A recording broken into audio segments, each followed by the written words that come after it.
Hey everybody, welcome to another video on my channel. My name's Nate and I've been traveling the world now for over 7 years. The story I'm telling you today takes place back in 2019 and 2020.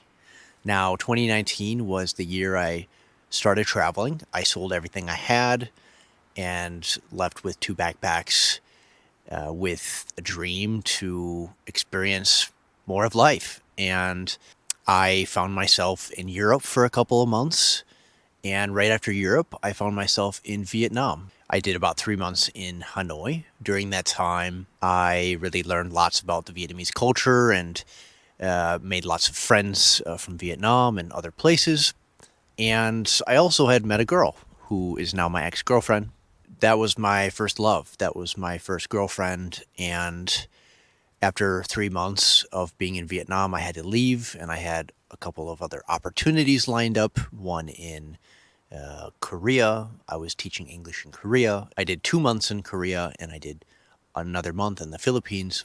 And I did long distance relationship with my girlfriend at the time, and I wanted to be with her. So I thought, well, let me take another opportunity to teach English in Vietnam so that I can be with her and start a new adventure. 2019, lots of this happened, and then 2020, in January, I returned to Vietnam after being gone for 3 months. So the city I was teaching in is called Thanh Hoa, which is about 4 hours from Hanoi, which was very convenient. I was able to fly into Hanoi. The gig was great, actually. I was living in this apartment. It was a three-bedroom apartment that I shared with some teachers, and it was in this building that also had the English Center in it. So the English Center was below, the apartments were up top, and it was a great deal. It wasn't lots of money, but it was a good wage for Vietnam. I got all settled in. I was, meeting some of the kids and getting acquainted with everyone, and all of a sudden, I heard from my manager that the government had decided to shut everything down. I wasn't scared or anything that this was happening, but it's one of those things. It's like, wow, I just started a new opportunity in Vietnam, and it's already lots to take in. Adapting to a new culture is very difficult, and you know, it's a lot of loneliness. It's a lot of new things that you have to deal with. And of course, I had my ex girlfriend. I had met her parents previously during the Tet holiday, and we had spent 2 or 3 days there at their house. They really liked me, and when the schools shut down, they said, "Hey, Nate, why don't you come over to our house and you can wait until the schools open up again." Week after week, first week was like, oh, checking with my manager. She's like, oh, no, they're not going to open. And the second week, same thing. Third week, same thing. And then I'm starting to think, what the heck is going on? Things started to get a bit scary.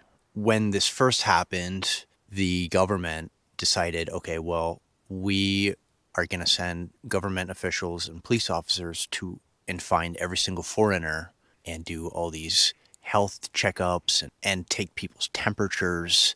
It was very silly because I had been in the country for well over a month at this point, and they were only checking foreigners.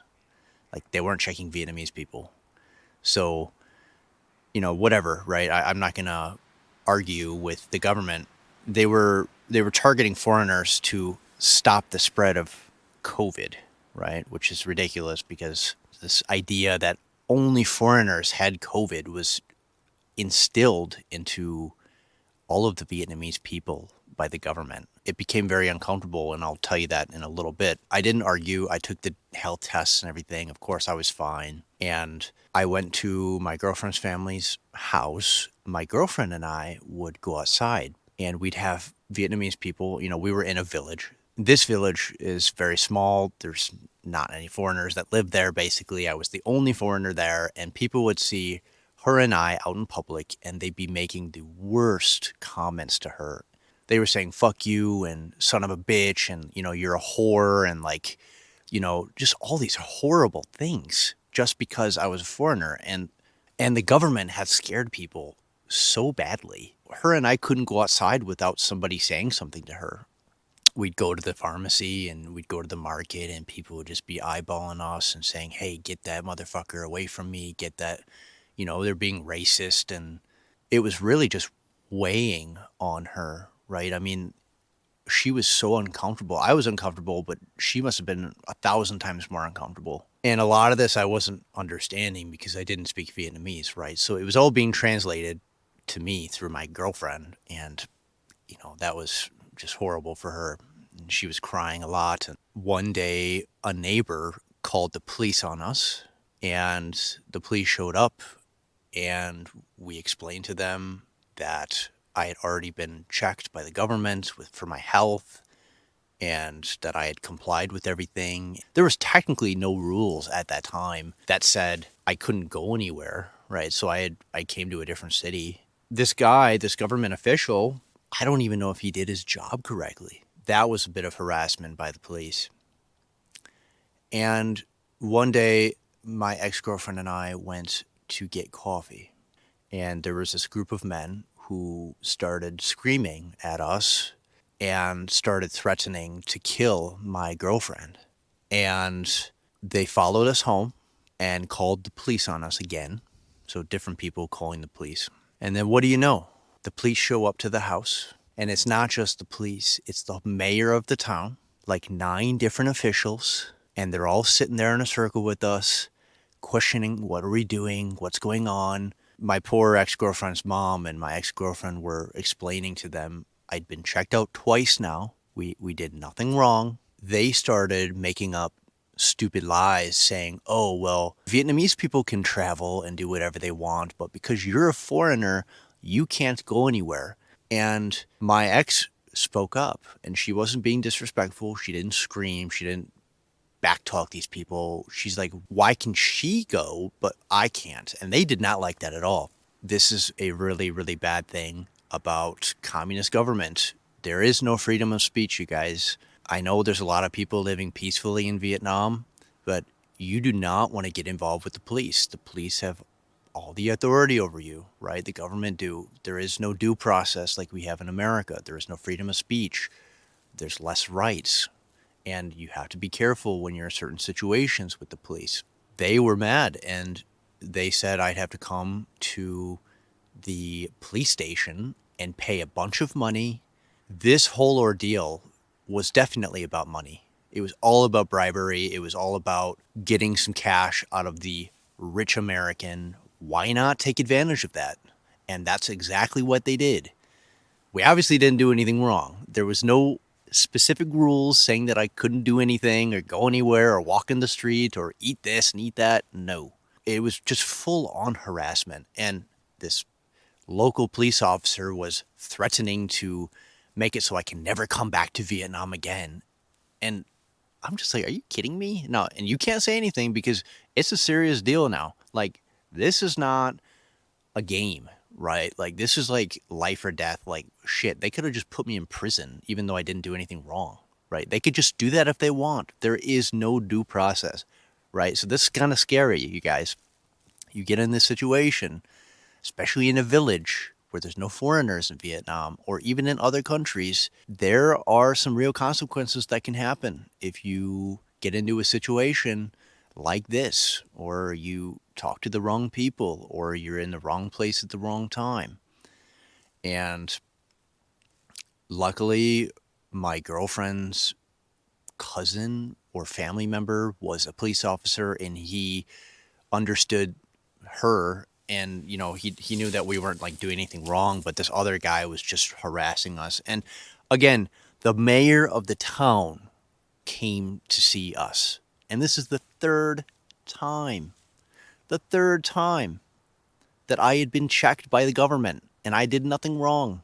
Despite all of these negative things happening, I was having an overall good cultural experience with my girlfriend, meeting her family, trying all these different foods, learning about Vietnam life. What a rich experience. Now, of course, there's always bad things. There's always going to be negative things. Her father was, in my opinion, drinking too much alcohol, and he was screaming all the time, and he was not talking good to his family, and made me very uncomfortable. And he didn't even like the fact that I was in his house because they're very traditional. The man shouldn't be in the house with the woman before they're married. Well, I didn't invite myself over. I was invited by her parents, right? They wanted me to stay, at least her mom did, but her dad was just acting like a complete asshole. And I'm not trying to talk bad about him. I think he is a good person, but I think that he should not have been drinking as much as he should have. And it put me in an uncomfortable position on top of the already uncomfortable position that I was in. I felt really trapped, right? I basically didn't leave the house and I was gaining so much weight. Me and my ex, we spent a couple weeks in the city, though we were not supposed to go anywhere, but we went there. At this moment, I'd been in the country for like 4.5 months, and the government was still needing to know exactly where I was. And I'm a stubborn person.